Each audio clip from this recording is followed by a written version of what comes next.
নেত্রকোনা ও হবিগঞ্জের আঞ্চলিক সড়ক জুড়ে খানাখন্দ হয়ে পড়েছে ব্যবহার অনুপযোগী। ভাঙা সড়কে প্রায় ঘটছে দুর্ঘটনা। সড়কগুলোতে চলাচল করতে গিয়ে চরম দুর্ভোগে পড়েছেন এলাকাবাসী। এসব সড়ক সংস্কারে দ্রুত উদ্যোগ নেওয়ার দাবি স্থানীয়দের। নেত্রকোনার মদন সদর থেকে ফতেহপুর পর্যন্ত ১৪ কিলোমিটার সড়কটি খানাখন্দে ভরা। এই সড়কটি দিয়ে চলাচল করে কুটিরিকোনা, ত্রিয়শ্রী, ফতেহপুর সহ অর্ধশতাধিক গ্রামের বাসিন্দারা। দীর্ঘদিন ধরে ভাঙা সড়কে চলতে গিয়ে চরম দুর্ভোগে পড়েছেন স্থানীয়রা। সড়ক জুড়েই বড় বড় গর্ত থাকায় কৃষিপণ্য পরিবহনে নানা সমস্যায় পড়ছেন তারা। রোগী, শিশু ও বয়স্কদের যাতায়াতে পড়তে হয় দুর্ভোগে।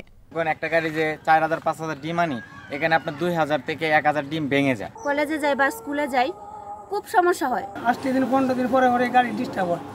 হবিগঞ্জের নবীগঞ্জ উপজেলার পানিউমদা শমশেরগঞ্জ আঞ্চলিক সড়কের প্রায় ৪.৫ কিলোমিটার জুড়ে বড় বড় গর্ত।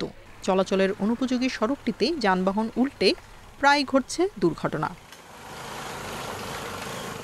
ওরা হাঁটতেও পারে না, গাড়ি ঘোড়ার জন্য খুবই বেহাল অবস্থায়। মনে করেন যে ২ চিপ মারার পরে গাড়ি না বাক্সা দোকানি লাগে, প্রায় বিভ্রান্তির মাঝে আমরা আছি রাস্তা লইয়া।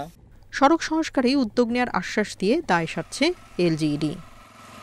ব্রিজ দুটো অলরেডি আমাদের নেত্রকোনা জেলা উন্নয়ন প্রকল্প থেকে ড্রয়িং ডিজাইন অনুমোদন দেওয়া হয়েছে।